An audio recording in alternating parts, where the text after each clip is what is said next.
dar uma olhadinha, então, em detalhe, um pouquinho mais detalhado, vamos falar a primeira etapa, glicólise ou glicólise anaeróbica. O próprio nome já diz, é a quebra da glicose que ocorre no citoplasma, né? Essa é a grande característica. Nesse esqueminha simplificado, você está vendo o quê? Glicose com 6 carbonos, virando ácido pirúvico com 3 carbonos. Ora, se eu tenho uma molécula com 6 e vou formar moléculas com 3, posso formar 2. Então, cada glicose é o final do processo de glicólise, dá origem a 2 moléculas de ácido pirúvico ou piruvato, né, pela reação de neutralização no meio intracelular. Bom, importante você entender, aí foram puladas etapas, isso é um resumo do processo, tá? Para você ter então uma noção geral. Produção de 2 ATPs, formação de 2 ATPs, você adiciona 2 fósforos inorgânicos a um ADP, que é o difosfato de adenosina, formando um trifosfato de adenosina, tá? Cada ADP ali recebeu um fosfato. E a formação de 2 NADH2. Opa! De novo NAD? Só que agora sem o fósforo. Lembra lá? Era NADP na fotossíntese, né? Agora é NADH2, sem o fosfato. Beleza, mas a mesma função, capturar hidrogênios e conduzi-los. E aí você deve estar se perguntando, mas de onde veio esse hidrogênio? Essa é a grande estratégia aqui. O hidrogênio é retirado dos elementos a partir da quebra da glicose até a obtenção de ácido pirúvico. Vão sendo retirados hidrogênios energizados, contendo grande energia nos seus elétrons. E essa energia dos hidrogênios só vai ser retirada na última etapa da respiração celular. Por isso a maior produtora de ATP. Então, olha lá, como saldo, nós temos 2 ATPs e 2 NADH2. Tranquilo? Agora nós teremos o famoso ciclo de Krebs. Você está vendo aí um esquema mostrando esse ciclo completo, né? Não te assusta não, tá? Eu destaquei aí, você tem destaque dentro dos retângulos, das figuras geométricas que você tem ali, né, a ovalada, os retângulos, você tem o que é mais importante ocorrendo nesse ciclo de Krebs. Só que aqui você tem que prestar atenção no seguinte. O ácido pirúvico ou piruvato surgiu lá no hialoplasma pela quebra inicial da glicose na glicólise. Esse ácido pirúvico com 3 carbonos não entra na mitocôndria. E o ciclo em si ocorre dentro da mitocôndria, na matriz mitocondrial. Ok? Então, o ácido pirúvico ou piruvato vai ser trabalhado, modificado a acetil, ou acetato, ou ácido acético, com 2 carbonos. Está ali, ó, o ácido pirúvico virando acetil, ligado àquela coenzima A, que é a enzima que vai auxiliar a penetração do acetil na mitocôndria. Tranquilo? Tranquilo. Nesse processo, nessa preparação, você tem a retirada de carbono e oxigênio, formando a primeira molécula de gás carbônico do processo. Tem retirada de hidrogênios, formando um NADH2. Para cada ácido pirúvico isso vai ocorrer. Ele se transforma em acetil, ligado à coenzima A, e penetra na matriz, penetra no ciclo, reagindo com o ácido oxalacético, aquele que está ali, ó, no retângulozinho com 4 carbonos, à tua esquerda. O ácido oxalacético, de onde é que ele veio? Ele não veio, ele está lá na matriz. Tá? Ele vai reagir com o acetil, que tem 2 carbonos, dando origem a um composto com 6 carbonos, chamado ácido cítrico. Por isso, Hans Krebs, quem descobriu o ciclo e o explicou, chamou de ciclo do ácido cítrico. Beleza? Beleza. E a coenzima? A coenzima sai, libera o acetil e vai buscar mais acetil. Ela não participa do processo direto, né, do ciclo em si. Então, ácido oxalacético reagiu com acetil com 2 carbonos, tinha 4 oxalacético, formou um composto, o ácido cítrico, com 6 carbonos. Ok? Ok. Aí, ó, já tem nesse primeiro estágio a retirada de mais hidrogênio, formando um NADH2. E sai um gás carbônico ali, ó. Sai carbono e oxigênio formando um gás carbônico. Então eu não vou ter mais um composto com 6, e sim um composto com 5 carbonos. Alfa-cetoglutárico. Você não vai precisar gravar? Não. Hoje a maioria das provas vestibulares não entram em detalhe desses compostos intermediários. São fundamentais para a bioquímica médica, porque você pode explicar uma série de problemas decorrentes de um erro nesses processos bioquímicos acontecendo no ciclo. Ok? Mas o importante é que você agora, de um composto de 5, vai passar para um composto de 4 carbonos. Portanto, sai mais um CO2 aí da jogada. Ok? Forma-se mais um CO2 por retirada de carbono e oxigênio. Tem a formação de mais um NADH2 e a formação de um ATP. Surge um ATP, então, na história. A energia da quebra. Surgiu o ácido succínico. Esse ácido succínico com 4 carbonos vai virar fumárico. Por que ele muda? Presta bem atenção, ó. Ele não perde mais carbono. Ó. Tem 4, mas ele perde hidrogênio. E nesse momento, por uma questão enzimática, surge o FAD, que tem o mesmo papel do NAD, carregar hidrogênio. FAD vem de flavina, adenina, de nucleotídeo. Ah, professor, não te estressa, calma. O que você tem que saber agora é que esse FAD vai pegar 2 hidrogênios para conduzi-lo também para a última etapa, a exemplo dos NADs, ok? Então até agora eu consegui formar 2 NADs, 2 CO2 e um ATP. Agora esse ácido fumárico reage, vira ácido málico e oxalacético novamente. Por quê? Porque do málico para o oxalacético sai mais hidrogênio formando mais um NADH2. Esse é o ciclo. Meu Deus, complicado? Não, olha lá, ó. Resumidamente o que está destacado em cores. Então, acetil entra com 2 carbonos, reage com o oxalacético, forma o ácido cítrico e durante esse processo enzimático até a restauração do oxalacético com 4 carbonos, são formados 2 gás carbônicos, 2 moléculas de gás carbônico, 3 NADH2, 1 FADH2 e uma molécula de ATP. Ok? Só que se você olhar a tabelinha que está ali embaixo agora, você está vendo que eu coloquei essa lista, ó, 3 NADH2, 1 FADH2, 1 ATP e 2 CO2. Só que eu coloquei do lado, ó, NAD mais um NAD. Preparação. Como assim? Vem lá de cima da etapa preparatória o NAD. Então 3 mais 1, 4. Vem lá de cima mais um CO2. 2 CO2 mais 1, 3 CO2. Agora é que vem o detalhe. Isso tudo ocorreu para um ácido cítrico, mas eu comecei a reação lá na glicólise com uma glicose formando 2 ácidos, ácido pirúvico, né? Então eu comecei com a glicose formando 2 ácidos pirúvicos. Então eu tenho 2 ácidos pirúvicos sofrendo o ciclo. Então eu tenho 2 ciclos desse. Por isso vezes 2 todo esse saldo. Então, durante a etapa de preparação e ciclo de Krebs propriamente dito, eu formei 8 NADH2, 2 FADH2, 2 ATPs e 6 moléculas de gás carbônico. Gás carbônico vai ser jogado para fora da célula, corrente sanguínea, alvéolo, pulmão, expiração. É o CO2 que você elimina para o exterior durante a respiração pulmonar. Tranquilo? Tranquilo. Resíduo, resultado, substrato, ou melhor, subproduto do processo de respiração celular. Ok? Os 8 NADs mais os 2 da primeira etapa formam um total de 10. Os 2 FADs só surgiram aqui. Esses NADs e FADs vão agora se dirigir para a crista mitocondrial, aonde lá, resumidamente, nós teremos um processo de intensa produção de ATP, usando esses hidrogênios e os seus elétrons, ok?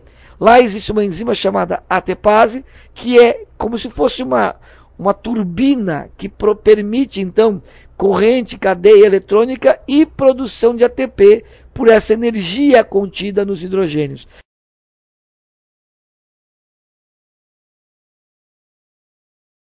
Então a gente vai se encaminhar para a última etapa, a cadeia respiratória. Para você poder entender o suficiente para a maioria das questões, para as questões vestibulares em si, e para a tua prova, para o que você necessitar da respiração celular, aí você tem um esquema, tá, simplificado. Então dá uma olhadinha ali, ó, NADH2. Tá? Esse NAD vai se encaminhar para a crista mitocondrial. Por que ali parece uma escadinha? Porque o que vai ocorrer ao longo da membrana da crista é como se fosse uma escadinha de transferência de elétrons do hidrogênio. Só que você está vendo ali a NADH2, você está vendo um FAD. Esse FAD está presente na membrana da crista mitocondrial. Ele está lá para ser o receptor do hidrogênio trazido tanto por NAD como pelo FAD. Então esse FAD não é aquele lá do ciclo. Ele já está ali. Quando o NAD transfere os hidrogênios para o FAD, para que o FAD libere os elétrons desse hidrogênio, há uma liberação de energia nessa transferência. E essa energia já é usada para produzir um ATP. Ok? Beleza, então o NAD chegou, liberou hidrogênio para o FAD, nessa liberação, para a saída de elétrons desse hidrogênio, energia, um ATP. Agora o FAD transfere os elétrons do hidrogênio para uma cadeia de compostos chamados de citocromos, tá? Citocromo, biquinona, e agora o que vai acontecer? Esse citocromo vai transferindo de um para o outro, ó, citocromo B, C, A, A3, são subtipos, variedades, os elétrons vão sendo transferidos de um para o outro, semelhante ao que acontecia lá na produção de ATP do cloroplasto, lembra? Pois é, na fotossíntese. Essa passagem, transferência de cadeia eletrônica, libera energia usada para produzir ATP. 2 mais 1 A, 3, a partir de cada NAD usado no processo. Cada NAD consegue produzir 3 ATPs na cadeia respiratória. Tranquilo? Isso aí, ó, essa transferência está ocorrendo lá na membrana constituinte da crista mitocondrial. Mas você está vendo uma coisa interessante. Quando o FAD passou elétrons para o citocromo B, o elétron lá, os 2 elétrons, você está vendo uma seta 2H+. Quer dizer, o hidrogênio perdeu os seus elétrons e entrou em estágio de oxidação. Ele está oxidado. Ok? Beleza. O elétron está sendo transferido para um, para outro, para outro, para outro. No final do processo, esse elétron retorna para o hidrogênio. E aí esse hidrogênio restabelecido, perdido ali no meio da célula, sem o NAD, sem FAD, o que vai acontecer? Mudança de pH, pode ser um efeito letal para a célula. Daí o papel do oxigênio. O oxigênio que você capturou lá na respiração pulmonar alveolar, trouxe via sangue pelas hemácias, via hemoglobina, é liberado aqui e reage com esse hidrogênio formando água, neutralizando. Então o oxigênio funciona como um aceptor final dos átomos de hidrogênio que foram extraídos na primeira e segunda etapa da cadeia, da respiração celular. No ciclo de Krebs, cadeia respiratória, né? Você está tendo o quê? O uso do ciclo e da glicólise de todos os hidrogênios retirados lá da molécula de glicose e compostos intermediários. Então você neutralizou o processo, não deixou hidrogênio livre, formou água e produziu energia. É isso, resumidamente, que consiste a cadeia respiratória. Por que chamada de fosforilação oxidativa? Porque você tem formação de ATP, fosforilação, por um processo oxidativo do hidrogênio retirado dos compostos orgânicos. Ok? No final do processo, esses hidrogênios não voltam para nenhum dos componentes, porque a glicose convertida em ácido piruvato virou acetilacetato, entrou na crista, lá entrou no ciclo de Krebs, lá na cadeia respiratória, lá vira oxalacético e continua o ciclo, não vem adiante. Então alguém tem que receber os hidrogênios, esse alguém é o oxigênio como aceptor final. Tranquilo? Então, ó, matemática básica. Cada NADH2 tem potencial de produção de 3 ATPs. Cada FADH2 um rendimento menor. Porque, ora, se você olhar lá em cima, se eu substituir o NAD pelo FAD, o FAD é igual ao FAD que está na crista. Essa transferência não libera energia. Então aquele primeiro ATP lá da cadeia não é formado, só os 2 na passagem pelos citocromos. Então tem um rendimento menor. Tranquilo? Então 3 ATPs, 2 ATPs. Como é que eu faço matemática básica? Simples. Lembra? Você tinha 8 NADH2 do ciclo de Krebs mais etapa preparatória. E 2 da glicólise. 10. 10 vezes 3, 30. Você tinha 2 FAD do ciclo de Krebs. 2 vezes 2, 4. Então você tem um total de 34 ATPs, somado com os 2 do ciclo e os 2 da glicólise, você tem um total de 38 ATPs sendo formados. Tranquilo? Esse é o processo que rende energia. Para quê, Vila? Para trabalhar a tua musculatura, o teu coração bater, para o teu cérebro funcionar, para a bomba de sódio e potássio da membrana celular funcionar, para a formação de pseudófilos. Tudo que se aprendeu até hoje de fisiologia celular, com consumo de energia, essa energia vem basicamente do ATP produzido na cadeia respiratória. Ok? Belezinha? Então, a molécula de glicose rendeu 38 ATPs. Lembrem-se, já falei isso, você tem outras células com rendimento um pouco menor, totalizando 36 ATPs. Isso é uma forma didática simplificada de você entender o mecanismo de respiração celular, a produção de energia usando o oxigênio. Portanto, respiração celular aeróbica. Agora vamos comentar umas coisas importantes aqui. E se faltar o oxigênio? Dançou. Pelo seguinte, A falta de oxigênio não permite a formação de água. Os hidrogênios vão começar a se acumular no meio intramitocondrial, alterando o pH, acidez. Essa acidose metabólica interna vai destruir tanto a mitocôndria quanto a própria célula. Leva, portanto, a um processo de autólise. A célula morre, cara. Então, mesmo você tendo o processo, né, iniciado, você interrompe tudo e a célula não vai conseguir sobreviver com os 2 ATPs só na primeira etapa, porque o ciclo diretamente manda aqui para a cadeia. Cadeia parou, para ciclo, só vai ocorrer a glicólise com 2 ATPs, insuficiente, por exemplo, para o cérebro, os neurônios funcionarem. Leva à morte. Por isso você morre por falta de oxigênio, por uma anóxia, né? Uma falta de oxigênio para os tecidos. Tranquilo?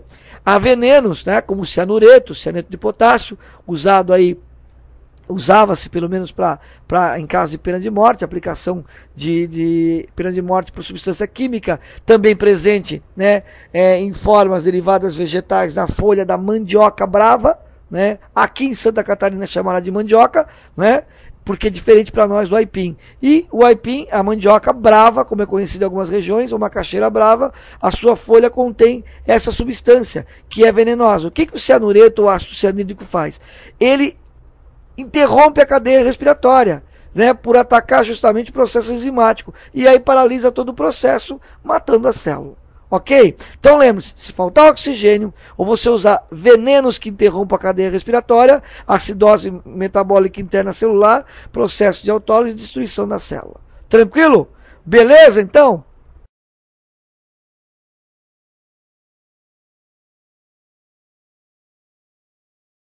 Agora, dá uma olhadinha nesse resumo esquemático aí que eu bolei para você poder acompanhar tudo que a gente falou. Então vamos lá. Primeira etapa, a glicólise local, hialoplasma, citoplasma fundamental, citossol. A glicose vai ser quebrada até ácido pirúvico que vai virar acetilcoenzima A. Estou pulando etapas porque é um resumão. Saldo, 2 ATPs, ok? Agora olha lá. Acetilcoenzima A libera a coenzima A, penetra no ciclo de Krebs. No ciclo de Krebs, o que tem de importante para nós? É a segunda etapa, ocorre na matriz mitocondrial. Você tem saídas de NADH2, FADH2, que somam-se ao NADH2 saído da primeira etapa. Liberação de CO2 durante a etapa de preparação e o próprio ciclo. Então a gente pode resumir dizendo que o CO2 é produzido durante o ciclo de Krebs. Saldo do ciclo de Krebs, 2 ATPs. Ok? E agora? Ocorre a cadeia respiratória, recebe hidrogênios de NAD, de FAD e realiza o quê? A retirada de energia, né, por um processo lá de fosforilação oxidativa do hidrogênio, produzindo, portanto, como o próprio nome diz, fosforilação, formação de ATP, 34 ATPs. E liberado, né, água. O2 tem que entrar aí? Tem que, se não entrar o O2, não reage com os hidrogênios conduzidos por NAD e FAD, liberados aí, abandonados, podemos dizer assim, e reagem, portanto, com os hidrogênios, formando a água, neutralizando o processo e tornando o processo viável. Ok? Beleza? Pegou, cara? Então vamos lá. Se você entendeu, agora nós vamos analisar aqueles processos que ocorrem sem a presença do oxigênio e sem matar a célula. Como? Processos fermentativos ou anaeróbicos. Ok? Chamadas alternativas energéticas. Olha aí, ó, apareceu na tua tela uma fotinho de um vinho, de um pão e de derivados do queijo lá, né, do leite, né, ou derivado do queijo. Derivado do leite, né, o queijo, o iogurte. Beleza. O que nós temos aí? A representação da chamada fermentação alcoólica, para produzir bebida alcoólica fermentada, vinho, cerveja. Lembra que o destilado você primeiro fermenta, depois destila. Processo de destilação, vai concentrar álcool na água que evaporou, por isso é mais forte o teor alcoólico. E também a fermentação láctica para a produção do iogurte, orgute, né? Beleza? O iogurte surge daí e a produção de queijo e derivados. Tranquilo? Beleza?